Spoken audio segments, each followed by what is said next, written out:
going on, guys? Welcome back into the channel. In today's video, we're continuing our Hidden Gems series on MLB The Show 23.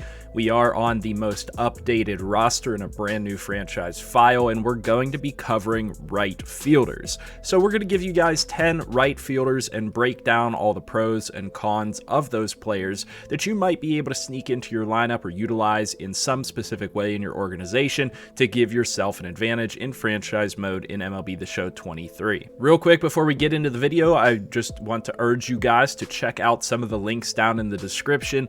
Please, if you guys have the capability, consider subscribing to my Patreon to continue supporting the channel. We now have a handful of patrons over there that are continuing to support the channel in financial ways. It's only $1 a month for the base subscription, so you guys can contribute in some meaningful way to help this channel continue to grow. I also have links to my merchandise down below, so if you guys want to purchase any merchandise, it's probably going to be a limited time. We're going to start taking some of those things down and putting up new designs in the future. So if you want any of the base designs, now is the best time to get it. But as always, I hope that you guys will as well leave a like on the video, subscribe if you haven't already, and leave a comment in the comment section below. Nonetheless, let me know who you guys think are some hidden gem right fielders. Let's jump into ours. The first player on our list today is going to be right fielder Gavin Sheets of the White Sox, a player that is a 71 overall B potential at 26 years old.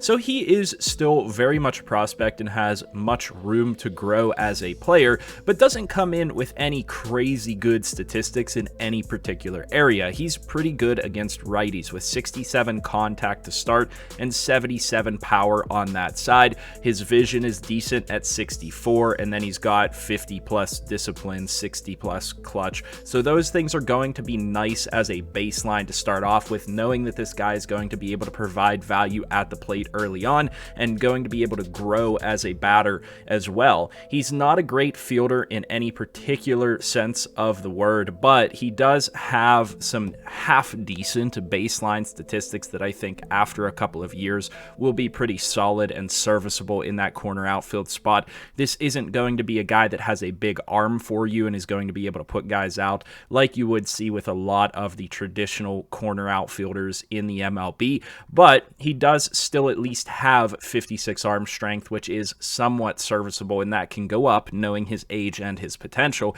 And he has 50 speed, which is kind of a pretty good baseline for a corner outfielder. You want to be kind of above that mark. He also comes with a handful of quirks which are going to help him at the plate, and again, they're all batter style quirks, so you know that this guy is going to be more so of an offensive weapon for you. He has home body, pinch hitter, situational hitter, and bad ball hitter. The second spot on this list is going to be a very similar player in a lot of ways, statistically and overall potential, age, all of that. He comes in as a 71 overall B potential, Carrie Carpenter of the Tigers at 25 years old. So you are getting 1 year younger with the same overall and development. You're going to get pretty much the same contact and power versus righties, which is nice to have. He doesn't sacrifice a whole lot of power against lefties, but he is going to be much worse in his vision, discipline, and batting clutch statistics. So that's something that's going to need a lot of work, but being a 25-year-old, I think you'll be able to get that up.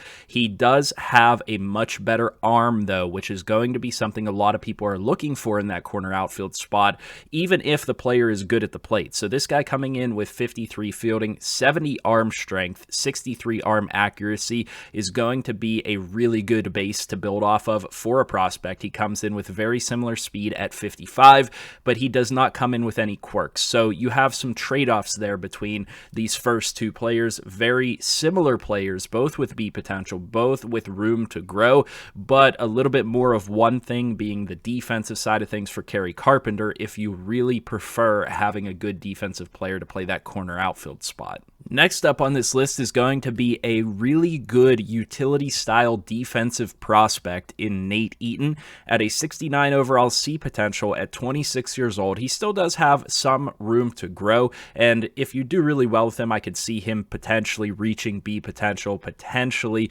being better at the plate. As you can see, though, he doesn't come in with very good attributes at the plate. He's just going to be defensive to start until you can develop him up a little bit. So I would say he might want to spend a little bit of time in your AAA system focusing on training his batting statistics, but if you're good enough at the plate anyway, that won't matter. He's got that 50+ contact on both sides, so kind of a base to build on, but he comes in with fantastic defensive capability, which is why he's on this list, with 77 fielding, 99 arm strength, 74 arm accuracy, 83 reaction, and 96 speed. You really could not ask for anything more defensively from a corner outfielder, especially having that speed that is more so often used at the center field position. So this guy's also able to play second base, third base, shortstop, and all the outfield spots. He is very flexible and definitely worth having in your organization. The only unfortunate thing, like I said, is his bat, and at 26 years old and a C potential, if you just specifically focus on his bat, I think you'll make this guy a really solid corner outfielder that can play at other spots in your lineup as well. He's not coming in with any quirks. Next up on this list is Luis Gonzalez, the right fielder for the Giants organization. There are a couple of reasons to have this guy in your organization if you can get him. At a 68 overall with B potential and 27 years old, he doesn't have a ton of room to grow, but he does have a couple of developmental years left there. He comes in with 70 contact versus righties, and the real benefit of this guy is the 83 batting clutch. That goes hand in hand with the situational hitter quirk, which excels at driving in a runner from third with less than 2 outs. This guy's going to be a fantastic player to have in your lineup to help drive in runs. He's not even done developing, though, when you consider that he is 27 years old, a 68 overall with B potential. This guy could become a very, very solid player in your lineup outside of just those situational hitting capabilities as well. He comes in with an 83 arm strength and 76 reaction. He's just got to get his fielding, his arm accuracy up a little bit, and he's going to be a fantastic overall player in franchise mode. I could see this guy becoming a staple in organizations for a cheap contract, and really a player that is going to lock down that position for you if you just develop him a little bit in franchise mode. The next player on this list is going to be Lolo Sanchez in the Pittsburgh Pirates organization. He is a 60 overall D potential 23-year-old, but there's a couple of reasons to have this guy on the list, specifically knowing as a Pirates fan that this guy should be rated better than he actually is. He should be starting out with a minimum of C potential, if not going up into B and A potential. He's a player that I would recommend you pick up and at least give him C potential, but despite that, if you don't want to touch his potential or anything like that, you can get away with developing this guy really well. And the reason for that is he is starting off pretty young and is already great defensively and on the verge of being serviceable on the offensive side as well. He comes in with 78 fielding, 68 arm, 66 arm accuracy, 84 reaction, 92 speed, 59 stealing, and 56 base running aggression. That's good enough already to start to get you some stolen bases and to be very good as a defensive player in whatever level of your organization you put him in. And he comes in with 47 contact versus right, 52 contact versus left, and he's just going to need to work on the rest of his batting statistics. This is kind of your prototypical fast outfielder on base type of a guy, and if he just gets developed a little bit, he'll become very, very solid. And even at D potential, this guy can go up a handful of overall without a whole lot of extra effort, and he'll be effective in your organization. Like I said,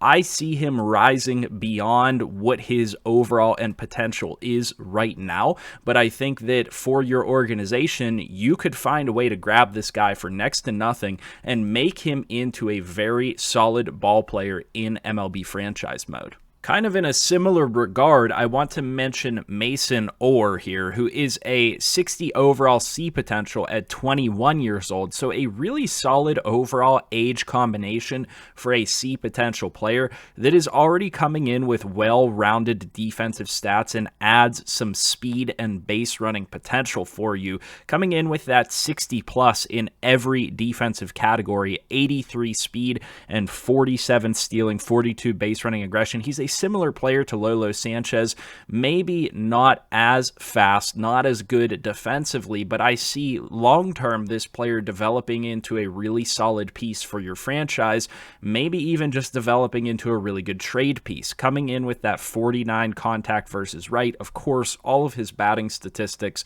are going to need work, but I see this guy super easily getting to really serviceable defensive capabilities and really good base running capabilities. So you just need to put in a little bit of work, and he has so much developmental room that it's almost a mistake not to try to get this guy into your organization. There's not often you're going to find a cheap 60 overall 21-year-old prospect that has a high-end capability that has these types of statistics. You really don't find those guys that are that capable at that overall. I mean, I'm really at this point scrounging to find good hidden gems players for you at right field, and this is one that kind of stuck out to me. Like, yeah, I think anybody would be satisfied to have this guy in their organization, and you'll see 2 years down the line, this guy is probably vying for some AAA and MLB reps. Next up on this list, I wanted to give you guys a power hitter, but there are not as many as I thought there would be at right field on this current MLB The Show roster,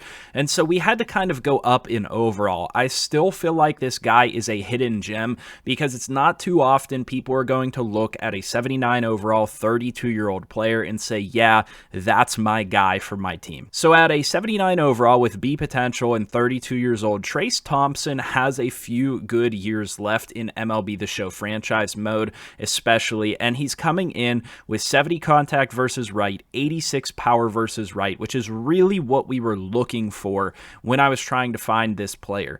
87 plate discipline, not good plate vision whatsoever, not great batting clutch either, but the difference between that 69 batting clutch and the 76 contact versus right is not that great that it's going to present a huge problem for you. He's not going to be a stellar defensive player, but he's serviceable with 74 reaction and 66 fielding, comes in with 62 speed as well, but he does have a couple of quirks that are going to help out. Night player, unfazed, and pinch hitter. So I would say that this guy does provide value to your franchise, and you'll be able to get a couple of serviceable years out of this guy. There's a reason he's on the Dodgers roster, and I would recommend you guys take a look at him if you're looking for somebody that can provide value now for your team while you're trying to develop up other players. The next player on this list in the 8th spot is going to be Austin Meadows of the Tigers, a former Pirates prospect that has high-end potential. He is a 69 overall B potential. I know he's 27 years old, so there's not a ton of time left to develop this guy,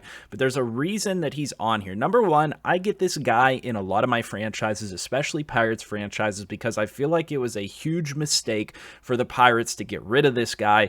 But anyway, he plays better than his overall, and this guy always produces for me when I'm physically using him and when I simulate. He has good plate discipline and batting clutch in comparison to his other statistics, and he has decent power as well. This guy comes in with 71 batting clutch, which means when you're in those critical situations with runners on base, it's subbing in that 71 for your contact ratings, which is really solid. He comes in with that 64 vision, that 73 plate discipline, like I said, 68 power against righties, which is pretty good. Either way, I think you could get a good bit out of this guy, and he's not going to be expensive to get because, again, at that 69 B potential 27 range, that's not really an expensive quote-unquote prospect to acquire. You'll be able to get him at a reasonable price, and if you focus on the right areas that are going to help you in the way you want to play your team, this guy could be a very serviceable corner outfielder for you, and I think more offensive than anything, but he is going to provide some value. Another player that I feel like is worth consideration on this list is Manuel Margot of the Rays, because this guy has some redeeming qualities and he pops up on the trade block in every franchise that I do. As a 73 overall B potential 28-year-old player, again, he's not going to be super expensive to acquire. Like I said, he's kind of at the end of his development phase, and so organizations aren't going to value him incredibly high. He does have really good good contact against lefties with that 90 contact and 66 versus righties. Good plate vision at 79, batting clutch is pretty serviceable at 70, and then he's pretty solid defensively as well. 74 fielding, he's got that 64 speed, 67 arm, 68 reaction, so he does provide value in those ways, and he also has the situational hitter trait or quirk, which is going to help him at the plate as well. Like I said, this guy ends up on the trade block in pretty much every franchise that I do, which means that they're giving him away at a discount. That's a player that you could probably bring into your roster, even if he's not somebody you specifically want, that might add more value than a lot of the other players that are out there at right field, and that's why he's on this list. And for the last spot on this list, I wanted to find somebody that was a developmental prospect with high-end potential, and there really are not many players out there at all at the right field position that have that type of potential for you. But one that did stick out a little bit and has some redeeming qualities, I feel like, is Alec Burleson,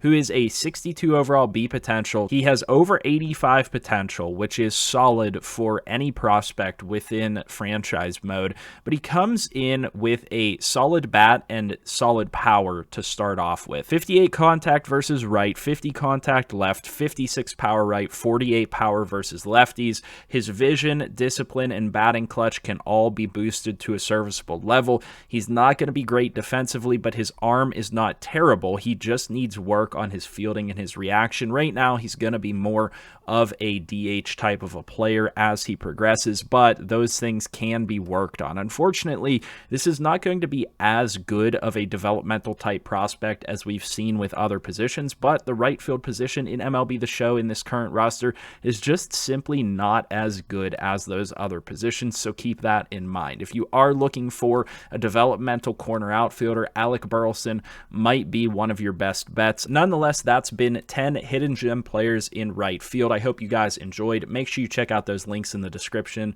Consider subscribing to Patreon to continue to support this channel and help us grow. As always, I'll see you guys in the next video, and I hope you have a good one.